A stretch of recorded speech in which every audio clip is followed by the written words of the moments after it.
ignored for years, until I beat the golden child. My family's true colors exposed. Growing up with my older brother Ethan was like living under a spotlight that was never pointed at me. He was the golden child, the one who could do no wrong. From as early as I can remember, everything in our family seemed to revolve around him. Ethan was the straight-A student, the star athlete, the student council president. Every report card, every sports trophy, every school event, it was just another excuse for my parents to brag about how amazing he was. And me, I was just there. His little brother, standing in his shadow, mostly ignored, unless someone needed a quick reminder of how great Ethan was in comparison. Family gatherings, holidays, birthdays. Same story every time. Ethan would be the center of attention, and I'd just be background noise. Take Christmas, for example. Every year was like clockwork. Ethan would get the best gifts, the latest gadgets, cool toys, the stuff every kid dreamed about. I still remember the year he got a Lego Technic set with real working motors and crazy detailed designs. Meanwhile, I got some knockoff Lego set that didn't even have real instructions. My parents just brushed it off, laughing. "You like figuring things out on your own, don't you?" "Sure, Mom. That's why Ethan got the good stuff, and I got the box missing half the pieces." And it didn't stop when we got older. When Ethan turned 16, my parents threw a full-blown party and bought him a used BMW. Said a first car should be something prestigious. It was an older model, but still, it was a BMW. I'll never forget how proud they looked, handing him those keys like he just graduated from Harvard or something. When I turned 16, I didn't expect a BMW, but I also didn't expect to get Dad's beat-up old Ford. And only because Ethan had upgraded to a newer car. By the time I hit my teenage years, I'd pretty much accepted it. Ethan was the shining star. I was just the afterthought. My parents never said it out loud, but their actions made it crystal clear. If Ethan messed up, they had a million excuses. Fail a test? He was exhausted from extracurriculars. Crash Dad's car? He was stressed after a breakup. But when I achieved something, like winning a school competition, it was brushed off. I still remember Mom saying, "Oh, questions must have been easy this year," like it didn't even matter. After high school, Ethan went off to some fancy private business school, all funded by my parents, plus some help from Ava's dad. You know, small class sizes, elite networking events, all that. They called it an investment in his future. Me? I got into logistics on a scholarship. My parents didn't offer to help, and honestly, I didn't even bother asking. I knew better by then. While Ethan was out partying at student events and joining fancy clubs, I was working nights unloading trucks just to get by. I'd come home dead tired, and I'd hear Mom on the phone, bragging about Ethan's brilliant ideas or how he was already making connections with big-shot businessmen. Nobody even asked how my classes were going. Nobody even knew I had a scholarship. Family gatherings didn't change either. No matter what I was doing, conversations always circled right back to Ethan, his grades, his big plans, his bright future. When I started working after graduation, climbing the ladder at my company, it didn't matter. Ethan had already opened his first restaurant. Again, fully funded by our parents and Ava's father. You'd think he built it with his own two hands the way they talked about it. Never mind the loans and family money that kept it afloat. The restaurant was flashy, all modern and Instagram-worthy, but it wasn't exactly raking in cash. Without Ava's dad's distribution contracts, it probably wouldn't have survived the first year. Still, my parents threw him a huge party for the grand opening. Speeches, toasts, the whole 9 yards. Me? I just stood in the corner clapping along with everyone else. It didn't matter that I'd worked my way up from junior manager to regional director at an international logistics company. To them, I was still just Ethan's little brother, the one who would never quite measure up. Things really hit a breaking point when Ethan married Ava. Ava came from a wealthy, connected family. Her dad owned a major distribution network, and her mom was deep into charity circles and high society stuff. Their wedding was massive. Destination ceremony, Maldives honeymoon, brand new house as a wedding gift from her parents. And my parents couldn't stop talking about it. "Look at everything Ethan's accomplished," they said, like he'd paid for any of it himself. I didn't really envy Ethan. By then, I'd learned not to expect anything. I just focused on my own goals, my own happiness. But the constant comparisons, man, they wore me down. No matter what I did, it was never enough. I was never enough. That's when I met Mia. Meeting Mia changed everything. At the time, I wasn't really looking for anything serious. Work was my main focus. I'd just started moving up at my company, and for once, it felt like I was building something real. But life has a funny way of surprising you. I met Mia at a corporate networking event. Our companies were working on a joint project. She was a lawyer, but not the cold, cutthroat kind you see in movies. She was warm, approachable, and had this sharp wit that could put anyone at ease.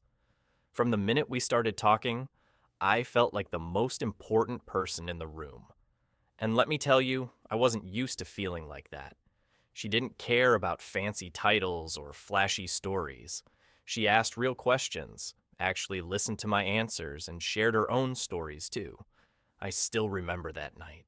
We ended up tucked away in a corner, talking about everything from work to old movies. Turned out her favorite movie was The Apartment, which just so happened to be mine too. We bonded over our shared love for thousand-piece puzzles, even though she admitted she never had the patience to finish them. And just like that, everything started to change. At first, I figured Ethan's little games would burn out, like every other impulsive thing he got into. But this time, instead of backing off, he doubled down. He kept coincidentally running into Mia more and more. And those late-night work texts, they started getting real personal. Every time Mia showed me a new message or call log, my blood just boiled hotter. It wasn't just about him trying to one-up me anymore. He was full-on disrespecting my relationship and crossing every line there was. It started off small. He began showing up at this coffee shop near Mia's office, the one she went to almost every morning. He'd flash that same fake, charming smile and say, "Funny running into you here," even though it was clear as day he'd been waiting around for her. At first, Mia thought it was harmless. She'd give him a polite hello, grab her coffee, and leave. But then he started hanging around, asking questions about her cases, joking about how stressful it was to be the lawyer for his restaurant. "He's way too interested in my coffee habits," Mia told me one night. "It's not normal."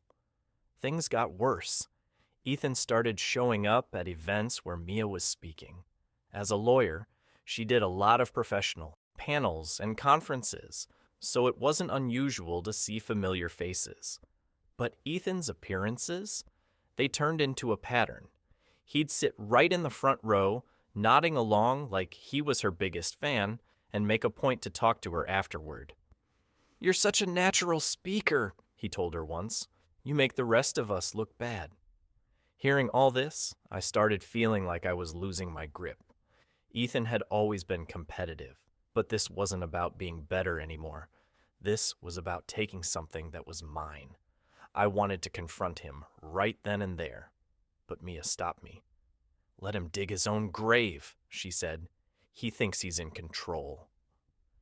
And just like clockwork, Ethan made his next move. One evening at a family dinner, he casually brought up the idea of hiring Mia's law firm to handle contracts for his restaurants. "It makes sense to keep it in the family," he said, flashing that fake grin of his. Of course, my parents thought it was brilliant. Mom gushed, "See how thoughtful your brother is? Always looking out for you." Mia played along like a true professional. She agreed to review the proposal, knowing full well what he was really up to. But the second she said yes, Ethan took it as an open invitation to cross every boundary. When I was 17, I found out something that shattered the little trust I had left in my parents. They stole my $100,000 college fund, the one my grandparents left me, to help my golden child sister, Sarah, buy a house with her boyfriend, Adam. Let me back up a bit. My dad's parents, my grandparents, were good folks, old school. They saved their money, lived modest, and loved me a lot. We didn't get to see them much because they lived out of state, but every phone call, every visit, they made sure I knew I mattered to them. When my grandpa passed away 3 years ago, it hurt. And when grandma followed last year, well, it about broke me. After they were gone, their will came out. They left my parents their house and all their savings. Sarah got all of grandma's jewelry. Real valuable stuff, too, worth tens of thousands, and some family heirlooms. And for me, they set aside a big college fund. The will made it real clear. The money was only to be used for my education. Since I was still under 18, my parents were supposed to manage it until I needed it. At the time, I was grateful. It felt like even though they were gone, they were still looking out for me. And I honestly didn't think my parents would mess with that. I mean, who steals from their own kid? But now, looking back, I should have seen it coming. Sarah was always the favorite, the golden child. Anything she did, no matter how small, was amazing and incredible. Me? I'd get a half-hearted, "Good job, kid, keep it up." It was never violent. They never screamed at me, but you could feel it. Sarah always came first. Now, Sarah's a kindergarten teacher, and her boyfriend Adam's a zookeeper. Nice enough people. I don't really have a problem with them personally, but they're not exactly swimming in cash. They'd been renting this tiny apartment, and for the past year, all they talked about was buying a house because it's a smart investment. Anyway, fast forward to last month. I was getting ready for college, applying to schools, getting excited about the future. One night, I brought up the college fund. I asked my parents if everything was good to go since tuition deadlines were coming up. Their reaction was weird. Dad just said, "Don't worry about it, we'll talk when the time comes." And Mom added, "Just focus on your studies for now."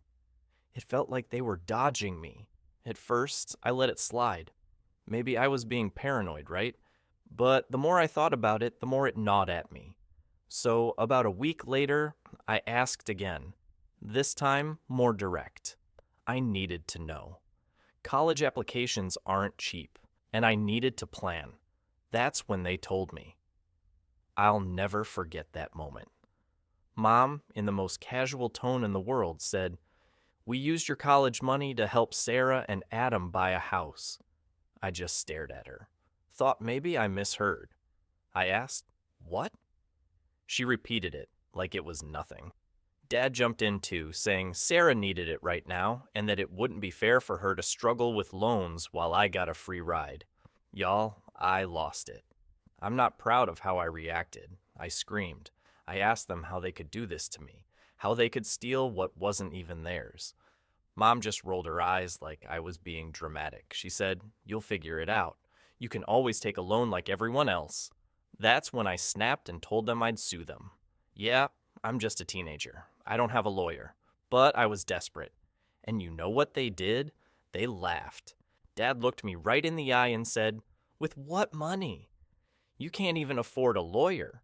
That crushed me. I stood there feeling humiliated, powerless.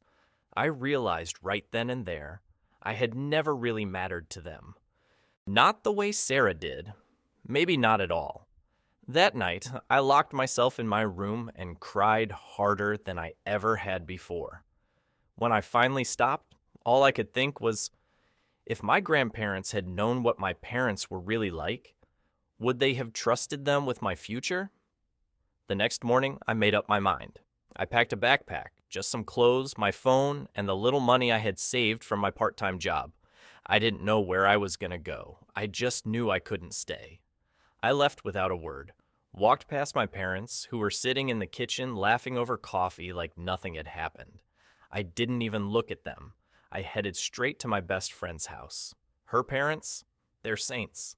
I told them I needed a place to crash for a few days, and without even blinking, they took me in. That night, lying awake in their guest room, I realized I couldn't fight this battle alone. So I did something I never thought I would. I reached out to some distant family.